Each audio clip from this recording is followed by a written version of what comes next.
Bienvenidos a un nuevo capítulo aquí en The Essence of Life. Mi nombre es Sara y hoy nos acompaña Gabo. Hello, how are you? Bienvenidos a The Essence of Life, la esencia de la vida. Hola Sara, ¿cómo estás? Bien, ¿Qué tal te va? gracias. Estoy nerviosa, Sé que parece entrevista, pero calmados, o sea... Pero es un tema súper cool porque vamos a hablar de la cultura. Exacto. ¿Qué es la cultura? Gabo, yo creo que voy a empezar. La cultura es aquello que nos identifica. Eso que es diferente aquí, que como es diferente en la China, como es diferente en Alemania y en Estados Unidos. Incluso podríamos pensar que es diferente también en Sololá o en Petén. Porque tenemos una historia, un pasado, algo que nos han contado nuestros abuelitos, nuestros papás, que es diferente a lo que han hecho en otros países. O que se ha venido transmitiendo de generación en generación, en generación, en generación, y así hasta llegar hasta nosotros. Sí. Creo que algo también que caracteriza la cultura son las tradiciones, las costumbres que se hacen. Por ejemplo, en Japón la costumbre por lo general es comer con palillos, si no estoy mal. Uh-huh. Acá es decir, provecho o... Decir gracias. Eso gracias. no se hace en Colombia, por ejemplo, decir tantas veces gracias o perdón o eso, provecho, cuando comemos. Hasta el lenguaje es parte de la cultura, pues. O sea, son tantas cosas que no caben si lo ponemos en un tarrito, te tienen que poner un chingo de tarritos para identificar qué es cultura, pues. O sea, son tantas las cosas que pues no caben, pues. Y por eso, o sea, podemos pensar también que esa es la razón por la cual si vamos a Sololá, ya solo con la vestimenta, por ejemplo, nos sentimos como extraños, fuera de como nuestro contexto. Tal vez tú te sientas extraño. Pero a mí me fascina ver todos esos colores tan vivos y tan bellos, pues, pero sí, por sí. Bueno, ¿y por qué deberíamos identificarnos con una cultura? Porque creo que te empiezas a hacer una identidad, te empiezas a hacer un alguien. Creo que es importante eso, saber que es hasta cierto punto saber de dónde venís, ¿ya? La cultura es saber, creo yo, que es saber de dónde venís, qué es lo que puedes hacer, cómo puedes hacerlo, y si hasta cierto punto se puede venir a extrapolar así diferentes lugares, pues, o sea, digo yo. Yo creo que es importante identificarnos con una cultura porque cuando nos identificamos nos hacemos parte de. Y al ser seres sociales necesitamos conectar con los demás. Y solo logramos conectar con los demás cuando interiorizamos aquello que hacemos y aquello que vivimos. Por ejemplo, porque ahorita nuestras culturas se han ido perdiendo poco a poco porque no las hemos entendido. Si no las entendemos por lo que son, de dónde vienen, en qué nos ayudan o cómo ayudaron a nuestros antepasados, nos es más difícil vivirlas. El parte de que mencionaste es como las tribus urbanas, casi rockeros, metaleros, otakus hoy en día, uh-huh. Los de BTS y la chingada, y todo eso, perdón. Eso creo que es hasta cierto punto también parte de una cultura distinta, porque mencionaste parte de él nos identifica, y eso es hasta cierto punto la identidad. Y algo que creo que por el que la tenemos que defender, es porque sin cultura siento yo que quedaría solo un monigote de plasticina, sin identidad, sin nada, inamovible, fácil que se impresiona fácil, por así decirlo, uh-huh. ¿Ya? Creo que esa es una de las razones del por qué es importante la cultura. Pero es importante defenderla solo si la entendemos. ¿Cómo podemos defender algo que no entendemos? Eso es imposible. Ya. Porque si no lo entiendes, entonces, ¿qué estás defendiendo? ¿Cómo puedes defenderlo? Sí, es comprender un montón de cosas. Es informarte de las cosas, no es como que... No es actuar por actuar. Exacto, no es como si yo te preguntara qué es mejor, PlayStation o Xbox One. Está la diferencia, pues, o sea...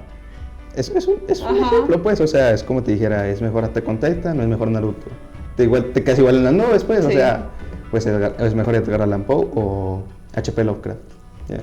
Sí, necesitas, y creo que por eso es tan fácil, o con esto de la globalización, han venido otras culturas a ¿cómo decirlo? A bajarle un poco a nuestra cultura. ¿No sería suplantar la palabra? Sí, o sea, hasta cierto grado porque no hemos entendido. Uh-huh. Nadie nos ha enseñado a profundizar en aquello que hemos vivido. Ahorita es muy común escuchar a la gente decir, ay, eso es cultura, o sea, eso es tradición, entonces ¿para qué lo hago? Exacto, si no entiendes por qué lo estás haciendo, claro que va a ser solo algo olvidado, algo viejo, algo que puedes no hacer, pero porque no le has encontrado el sentido.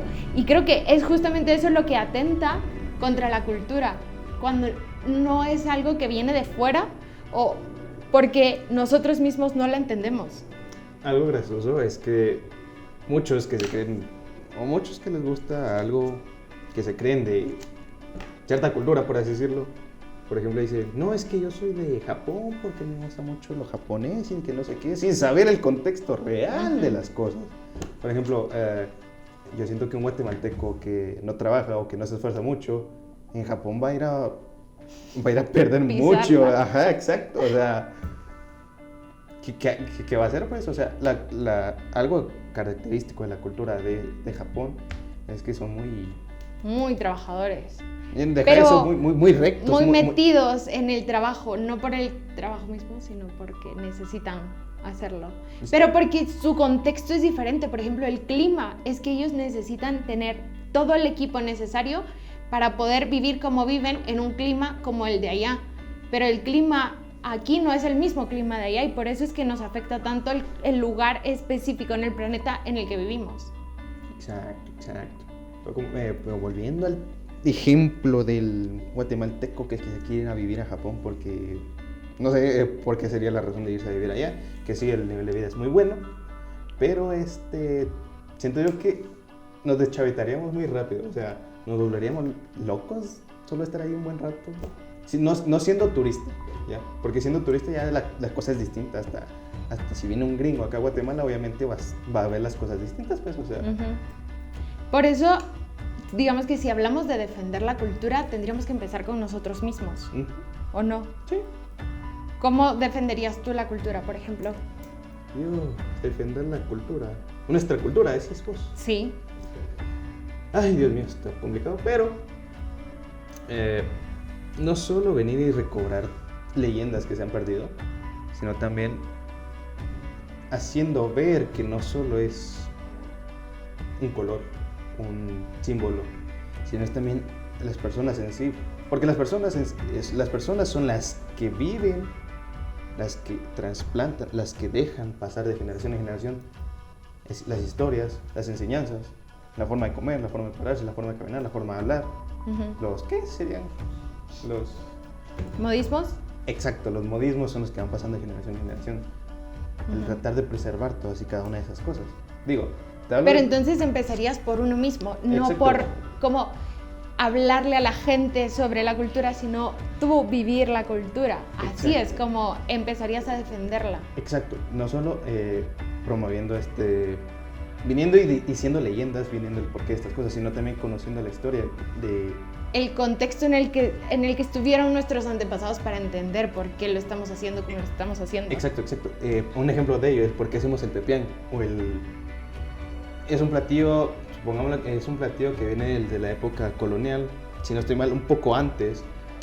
Ese platillo se preparaba para gente de alta estirpe, vamos a llamarla así, porque no me dejan decir otras cosas, de alta estirpe. Conforme fue pasando los tiempos, y antes los ingredientes que se utilizaban no eran los mismos que los que se utilizan hoy en día. Uh-huh. Los mayas, y esto, si lo pueden investigar, investiguenlo, porque esto no estoy muy seguro, es que los mayas utilizaban obviamente el tomate y diferentes chiles y todo eso, pero conforme vinieron los españoles vino un cambio cultural para ellos y para la comida principalmente, y es que introdujeron lo que es el ajonjolí y la pepitoria. Si no estoy mal, investiguenlo, porque no estoy seguro. Eso mismo hizo un cambio cultural tanto en la gastronomía como en la forma de preparar las cosas. Hoy en día, si vos vas al mercado central, pues bien puedes pedir un tu platito de pepián así rico de res, de pollo, incluso de gallina está ahí, que es bien rico también. En lo personal me gusta el de res, pero la cuestión es esa. Conforme, si conocemos nuestra historia, sabremos de dónde venimos, sabremos a dónde vamos y posiblemente sabremos cómo evitar ciertas cosas.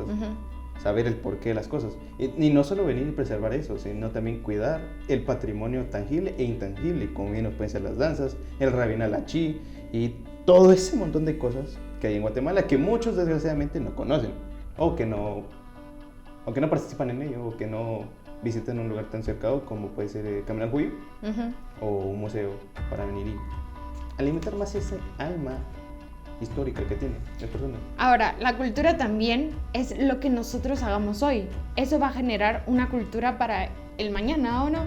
Sí. Y eso no quiere decir que tiremos a la basura toda la cultura que ha venido de antes. No, eso sería venir y... Es como...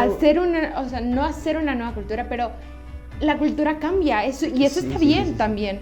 Sí, es no olvidar las historias pasadas, pero sí tenerlas bajo un escrito. Es historia, pues, o sea, los contextos culturales de antes no son los mismos que los de ahora. Exacto. Y eso es algo que va a pasar siempre, si no estoy mal. Sí. Pero sí. Entonces, dejar que la cultura evolucione también está bien. Sí, pero aquí creo yo que llega algo peligroso, y es que muchas veces hay culturas o vienen a suplantar cosas que no van a ser sanas para la sociedad, ¿ya? Ok, pero por eso tenemos que tener mucho cuidado con lo que dejamos entrar. No quiere decir que nos cerremos por completo a la cultura que pueda venir de afuera, sino que cuidemos mucho qué estamos dejando entrar y por qué lo vamos a cambiar. Solo entendiendo el pasado, con la mirada del pasado, podríamos hacer una cultura buena y nueva para el futuro. Sí, es como... Vamos a poner un ejemplo de un platito de frijoles en un topper. Vamos a poner ese ejemplo. Obviamente no te puedes venir y comer el topper. Tienes que venir a abrirlo y todo eso. Y algo que enseñaron en una clase de universidad de manipulación de alimentos es que hay una zona en todo lugar, en todo momento, incluso en este momento tenemos millones y millones de bacterias y todo eso. Cuando ya abres ese topper, ya con solo abrirlo y que respire, ya salpicaste, ya tiene un montón de bacterias, ¿vale? Ese sería el ejemplo de venir y tener cuidado con lo que se mete al ambiente o lo que dejamos meter a nuestra cultura, porque hay cosas que no son deseables en muchas cosas. Totalmente.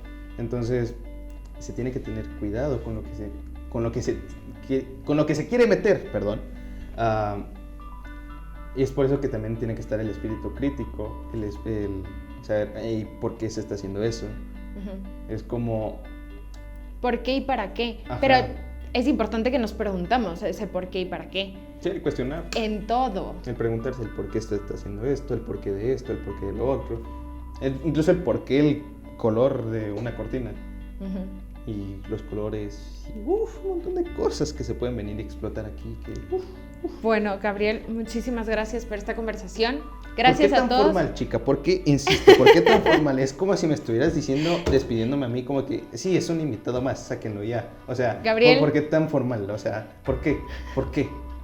Bueno, Gabriel, despídete entonces. Mucho gusto, muchachos. Una vez más, este fue el podcast The Essence of Life, la ciencia de la vida. Y a ti, Sara, espero verte en una nueva. Dale, bye. Gracias, chao.